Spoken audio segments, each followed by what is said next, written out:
Hello, everyone, and welcome to my new series where I talk about and show you what it's like being a new streamer. Each episode, I will talk about what advancements I've made, how I did it, and what it was like. So, basically, 6 days ago, I decided to become a Twitch streamer. Why, you might ask? Honestly, it looked fun, and being a pretty introverted person, I thought it would be a great way to work on my social skills. Plus, I've always liked the idea of building a little community to hang out with online.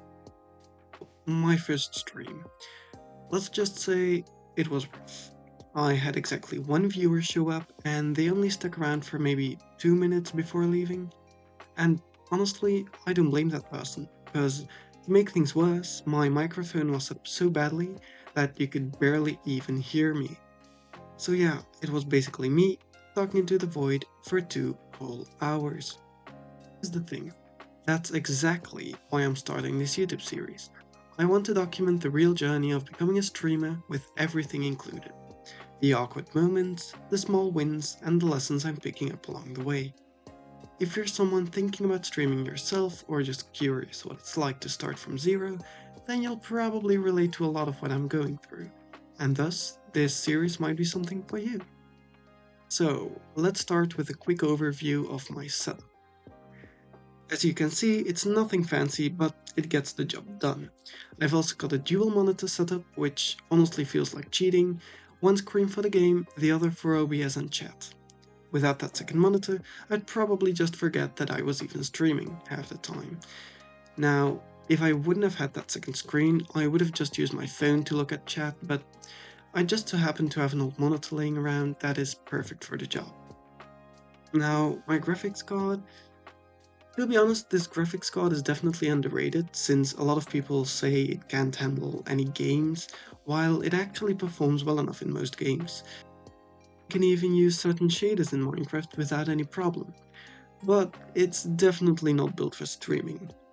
When I tried streaming Soulframe, which is a game from Digital Extremes that's currently in closed beta, meaning bugs and not so great optimization, my poor PC was basically begging for mercy.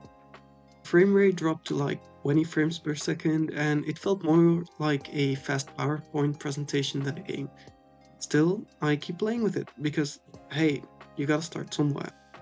Yeah, the mic, not great. I'm pretty sure it makes me sound like I'm trapped in a tin can, but it's what I've got for now, and I'll upgrade it when I can. As for software, I'm using OBS for the streaming itself. The setup was quite straightforward, so no problems there. I'm also using VC Face, which is software that allows for face tracking and the projection of said tracking onto a virtual avatar. That's why this little fella is able to move. Software was a little harder to set up since I'm using my laptop as a webcam, so all the tracking data is sent from my laptop to my desktop over Wi Fi. This is a feature of the software, by the way, it's just not so easy to set up. And it's also definitely not the most efficient, but it gets the job done. If you'd like to see how I did it, let me know in the comments and I'll create a little tutorial on how to get it set up. Now, let's talk about my first few streams. The real stuff. What went wrong, what went right, and what I can fix without breaking the bank. Tough mistakes. Obviously, my mic was a big one. People could barely hear me, but that's a relatively easy fix. The audio in this video is recorded with optimal settings, so let me know down in the comments what you think of it. Another thing I noticed is that I didn't really interact with chat much. Mostly because there was basically no chat, but it made me realize I need to actively engage with anyone who does show up, even if it's just one person. Even if there's no one, I should keep talking to myself so that whenever a new viewer starts watching, they have a reason to stay. Every little bit of interaction counts because it can lead to follows, meaning possibly more consistent viewers, which then leads to a higher viewer count, putting you higher in the list of streamers, making it easier for you to get noticed by others on Twitch, and so on and so forth. On the positive side, however, just going live felt amazing. I actually did it, and I survived the awkward silence. I also learned a ton about my own setup, what works, what doesn't, and what I can improve step by step. Even small improvements like adjusting my camera angle or tweaking OBS settings made a big difference. Looking ahead, my plan is to focus on three main things for the next streams. 1. Improve audio quality as much as I can. 2. Get a smoother frame rate by adjusting game settings. That doesn't necessarily mean a higher frame rate, but at least a more consistent one that's easier to watch. And 3. Make a checklist of things to do before I go live, so I don't forget anything important. Small steps, but all part of becoming a better streamer. And honestly, if you're starting yourself, the main takeaway is this. Don't be afraid to go live, even if everything isn't perfect. You'll learn as you go, and every mistake is just part of the journey. Sure, in the beginning you won't have a lot of viewers, so it might be hard, but that's something you'll have to push past.